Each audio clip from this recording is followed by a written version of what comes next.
제52차 기업신당 최고위원 회의를 시작하겠습니다. 먼저 이준석 당대표의 모두 발언을 듣겠습니다.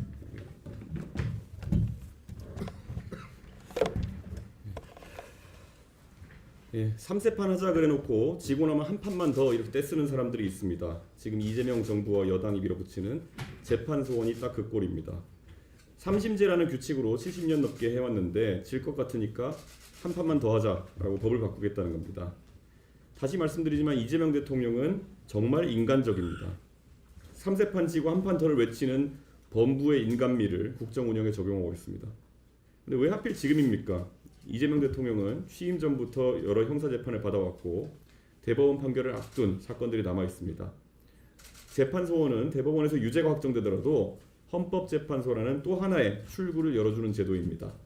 국민 기본권 보호라는 명분 뒤에 대통령 본인의 사법 리스크를 관리하려는 의도가 있는 것 아닌지 묻고 싶습니다. 만약 그렇다면 이것은 국가사법체계를 사적 방패막이로 전락시키는 것입니다.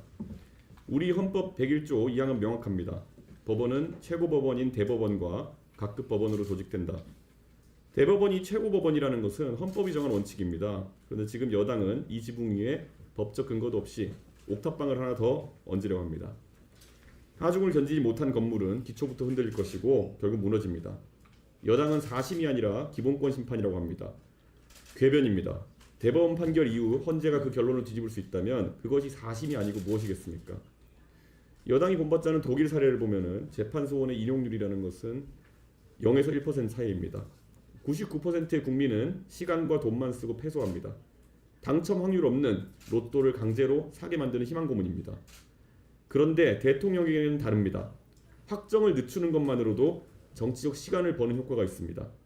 일반 국민에게는 희망 고문이지만 권력자에게는 시간 벌기 장치가 되는 것입니다. 결국 이 제도는 부자들만 타는 유료 급행열차가 됩니다. 돈 많은 대기업과 권력자들은 대법원에서 져도 상대방을 몇 년 더 지치게 만들 무기를 손에 줍니다. 반면 서민들은 사심까지 갈 여력이 없어 중간에 포기합니다. 대법원과 헌재라는 두 명의 기사가 한 대의 차에서 서로 핸들을 꺾으려 할 때 그 차에 탄 국민은 어디로 가야 할지 모르는 대혼란에 빠지는 것입니다. 건물이 무너지고 남을 것이 무엇입니까? 국민의 눈물을 닦아주겠다는 명분으로 국민의 주머니와 시간을 끝없이 빨아들이는 거대한 사법 블랙홀입니다. 그리고 그 블랙홀의 가장 큰 수혜자가 누구인지 우리는 이미 알고 있습니다. 빈대를 잡으려다가 초가삼간을 태워서는 안 됩니다. 재판소원법은 폐기되어야 합니다. 예, 다음으로 천당 원내대표의 모두 발언 듣겠습니다. 예. 표 계산만 하지 말고 시대의 변화를 쫓아갑시다. 지난주 이재명 정부와 더불어민주당이 대형마트 새벽 배송 금지 폐지를 발표했지만 소상공인 단체가 반발하자 보완이 필요하다면서 한 발 물러났습니다. 표 계산하느라 본격 추진 시기를 지방선거 이후로 잡았습니다. 혹시나 했는데 역시나였습니다. 얼마 전까지만 해도 대형마트 규제 강화를 외친 민주당답습니다. 그런데 더 어이없는 건 국민의힘입니다. 어제 장동혁 대표는 전통시장을 찾아가 대형마트 규제 완화에 대해 부정적인 의견을 피력했습니다. 지난 윤석열 정부는 대형마트 의무 휴업 폐지를 규제개혁 1호 과제로 선정한 바 있습니다. 정부 출범 직후 시행한 국민 제안에서 1위를 기록했기 때문입니다. 하지만 다수당인 민주당과 소상공인 단체의 반대에 부딪혀 제대로 추진조차 하지 못했습니다. 이제는 민주당이 입장을 바꿔 대형마트 규제 완화를 추진하겠다고 하는데도 환영하고 협조하지는 못할 망정 초를 치려는 것 같습니다. 반대를 위한 반대라고밖에 볼 수 없습니다. 대형마트 규제는 전통시장 보호를 이유로 시행됐지만 쿠팡 등 이커머스가 활성화되면서 전통시장 보호 효과는 사라진 지 오래입니다. 오히려 최근에는 대형마트와 근처 전통시장이 공생관계에 있다는 연구 결과마저 나오고 있습니다. 산업연구원 보고서에 따르면 대형마트 의무 휴업일을 주중으로 바꾼 대구와 청주의 마트 주변 상권에서 주말 평균 매출이 3.1% 증가했다고 합니다. 오프라인 쇼핑을 늘리는 것 자체가 중요해진 상황입니다. 또한 대형마트의 새벽 배송을 허용한다고 해도 의무 휴업 규제를 없애지 않으면 그 효과는 반감됩니다. 어느 소비자가 쿠팡을 놔두고 1년에 24번 휴업하는 새벽 배송을 이용하려 하겠습니까? 기성 양당이 전략적 표 계산만 할 때 개혁신당은 시대 변화에 역행하는 비합리적 규제를 철폐하기 위해 노력하겠습니다. 개혁신당은 대형마트 새벽 배송 허용에 더해 대형마트 의무 휴업 폐지를 추진합니다. 기성 양당의 전향적 협조를 촉구합니다. 이상입니다.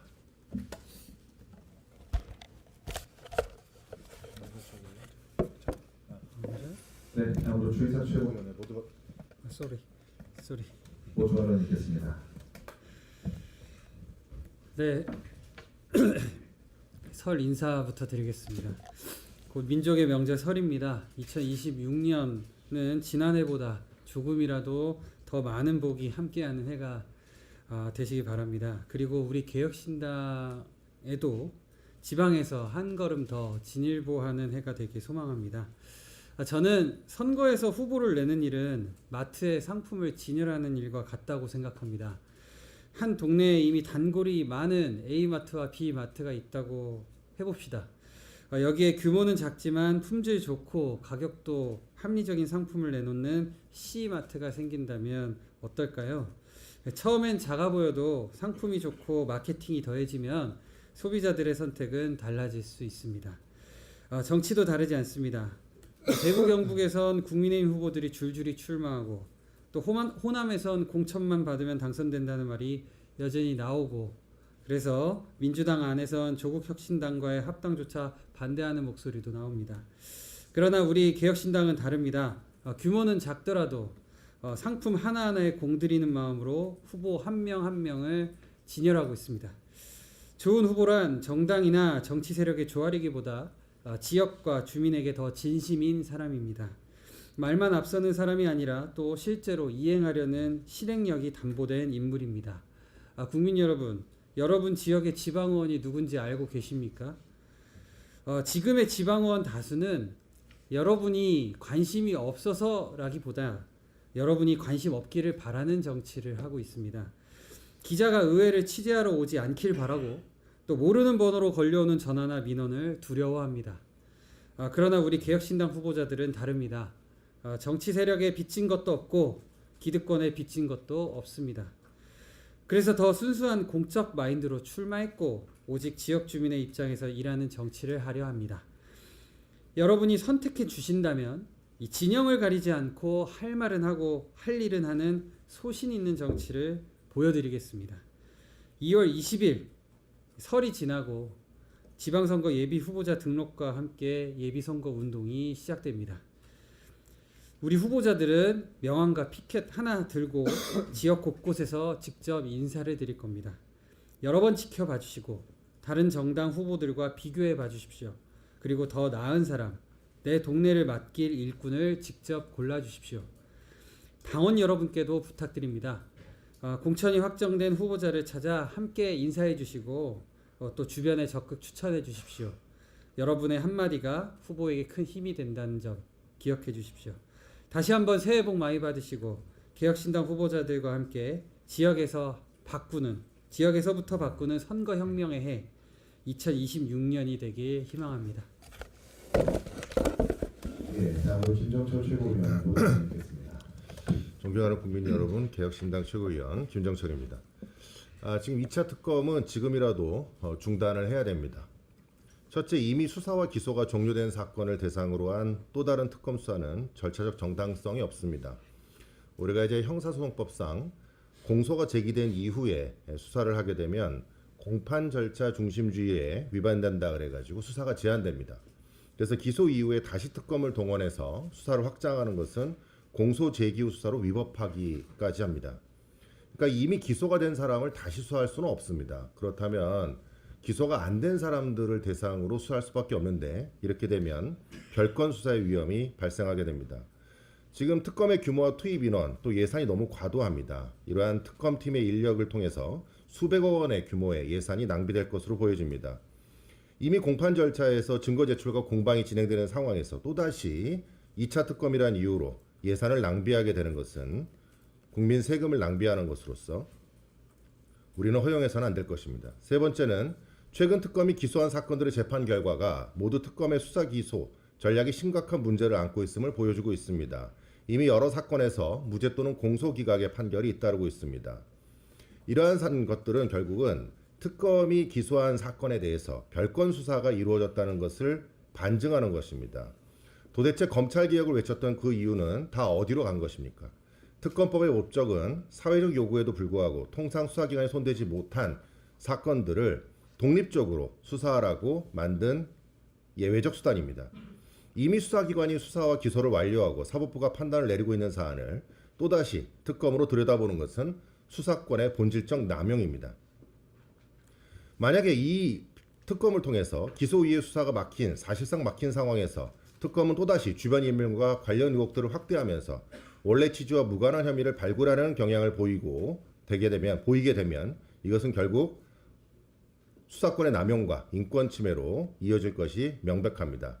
저는 다시 한번 촉구합니다. 2차 특검 출범을 즉각 중단하십시오. 두 번째로 하나 더 말씀드리겠습니다. 최근 빗썸에서 발생한 60조 원의 규모의 유령 비트코인 사태는 가상자산 시장이 기술적 외형만 비대해졌을 뿐 내부 시스템은 얼마나 부실한지를 적나라하게 보여주고 있는 겁니다. 한 직원의 클릭 한 번에 전 세계 발행량의 3%가 허공에서 만들어지는 나라, 이것이 과연 선진금융을 지향하는 대한민국의 현 주소입니까? 첫째, 장부와 실물의 실시간 대조를 통해서 법적 의무를 강제해야 됩니다. 거래소가 고객 자산과 회사 자산을 엄격히 분리할 뿐만 아니라 내부 장부와 온체인 데이터를 정기적으로 대조할 것을 반드시 명시해야 합니다. 그리고 금융회사 수준의 지배구조와 내부 리스크 관리 기준을 2단계 입법에 담아야 합니다. 따라서 거래소 운영진의 전문성과 도덕성을 엄격히 심사하며 다중 승인 절차와 같은 강력한 내부 지배 구조를 만들어야 합니다. 지금 빗썸은 대리급 직원 한 명이 60조 원의 지급 지시를 낼 수 있는 엉터리 구조였다는 것입니다. 이것은 기본적인 견제와 균형이 마비된 상태를 의미합니다. 마지막으로 사고 발생 시 거래소의 무과실 책임을 명문화해야 됩니다. 현재 우리나라는 시스템 해킹이나 전산 사고 시 거래소의 과실을 이용하는 과실을 이용자가 입증해야 되는 높은 벽이 존재합니다. 따라서 미리 이용자 보호법 개정을 통해서 거래소의 무과실 손해배상 책임을 도입하고 거래소가 스스로 시스템 투자를 게을리지 않도록 강제해야 됩니다. 가상자산 시장은 이제 자유라는 이름의 방치에서 벗어나야 합니다. 감사합니다.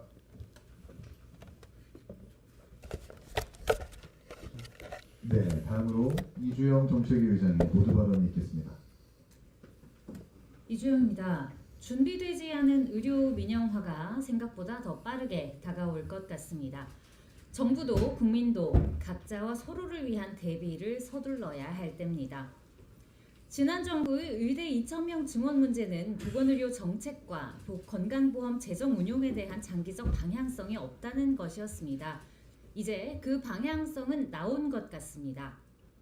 대한민국의 필수 의료는 이제 공공의료로 운영됩니다.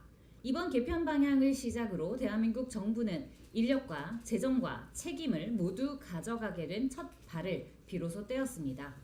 지금까지 민간의 동력에 사실상 무임승차해왔던 과거는 종료되었습니다. 세금과 행정력이 이제 공공의료의 새로운 동력이 됩니다. 건강보험이 올해부터 명백히 재정수지 적자로 전환되면서 건보공단은 의료기관을 직접 계도하고 지급 거절도 고려하겠다고 합니다.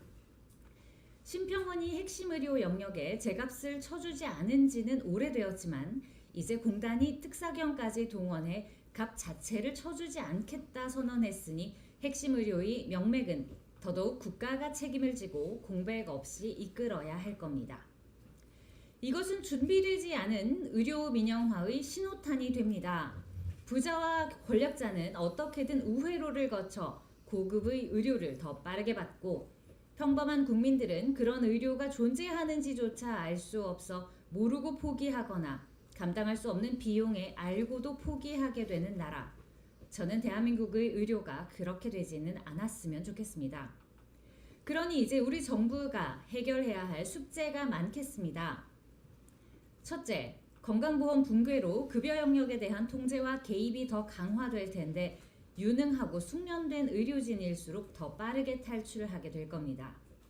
그들이 탁월하게 해내던 기술 자체가 사라지는 것을 어떤 방법으로 막을 수 있을지 고민해야 합니다. 우리에게 필요한 것은 유능한 의사이지 아무 의사가 아닙니다.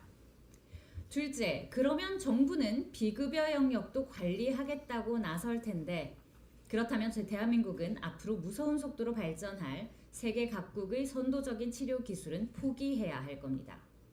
미국의 신약, 일본의 신기술, 그 나라의 국민들이 발빠르게 누릴 때 대한민국의 국민들은 못 누리거나 비싸게 누리거나 비행기값까지 더해야 할 겁니다. 전 세계의 어느 나라도 민간 영역을 억압하면서 공공의료 정책만으로 값싸고 빠르고 질 좋은 의료를 이룩한 전례는 없음을 대한민국 정부는 냉정하고 겸허하게 인정해야 합니다. 대한민국에 필요한 것은 탁월한 수술이지 최소한의 반창고가 아니기 때문입니다. 셋째, 의과대학과 수련병원의 교육 기능을 재건할 방법을 최대한 빠르게 찾아야 합니다. 전국 대학병원에는 이제 은퇴를 앞둔 소수의 거장과 사직서를 가운 속에 품고 다니는 극소수의 허리세대만 남았습니다. 연구의 기반이자 임상의 울타리이고 의과학과 의공학의 기틀이 되는 기초의학은 대학원생조차 없으니 멸종 완성 단계에 이르렀다고 봐도 과언이 아닙니다. 의과대학 커리큘럼을 이제는 살펴보셨기를 바랍니다. 24, 25학번이 더블링되고 휴학생들의 복학도 대비되지 않은 상황을 고려할 때 향후 5년간의 의대교육 2024년부터 앞으로 10년간 양성돼 대한민국 역사상 가장 많이 배출될 의사들의 학문적, 기술적 품질을 대한민국 정부가 담보해 주십시오. 국민 앞에 나타나야 하는 존재는 인체와 의학을 통합적으로 이해하는 의사이지 어깨너머로 진료 의뢰서 쓰는 법만 겨우 익힌 유사의사가 아닙니다. 10년 뒤 저의 정체성이 정치인일지 의사일지는 잘 모르겠으나 10년 뒤부터 저의 상태는 명백히 환자일 겁니다. 저는 제가 깊은 산속에서 등산하다 심장마비가 오더라도 어디선가 닥터 헬기가 나타나 저를 즉시 신속하게 데려가 주기를 바랍니다. 어느 지역, 어느 도로에서 교통사고가 나더라도 구급차가 저를 가장 정확한 곳으로 이송해 주기를 바랍니다. 새로운 감염병이 창궐한다면 격리실도 의료진도 넉넉했으면 좋겠습니다. 그러므로 의료의 공공성에 대한 국가의 역할과 책임은 강화되어야 합니다. 그러나 제가 특별히 어려운 병에 걸리거나 저희 가족이 해외에서 새롭게 성과를 내고 있는 치료법이 존재하는 병을 겪게 된다면 저는 아마 어떤 방법을 써서라도 내 가족, 내 부모, 내 자녀에게 세계 최고의 치료법과 최신의 약물들을 써보고 싶을 겁니다. 큰 병이 아니어도 나의 삶을 보다 윤택하고 활기차게 해줄 기술이 있다면 그 또한 여건이 허락하는 한 누리고 싶을 것 같습니다. 그리고 대한민국 국민 모두가 그랬으면 좋겠습니다. 그러기 위해 국가는 의료의 자율성을 가급적 가능하면 결코 훼손시키지 말아야 합니다.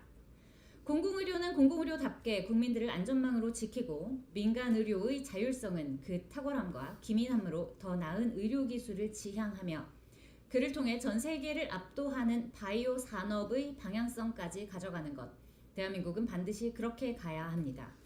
국민들의 세금과 환자들의 시간과 대한민국의 행정력이 파편화된 근시안적 정치 속으로 사라지기 전에 포기하지 않고 경고하고 끊임없이 제안하겠습니다. 대한민국 국민들의 생명과 건강, 대한민국 의료의 최대한의 안정과 발전을 진심으로 기대하는 최후의 보루, 이곳은 개혁신당입니다. 예, 이것으로 공개 회의를 마치고 비공개 회의로 전환하겠습니다. 참석해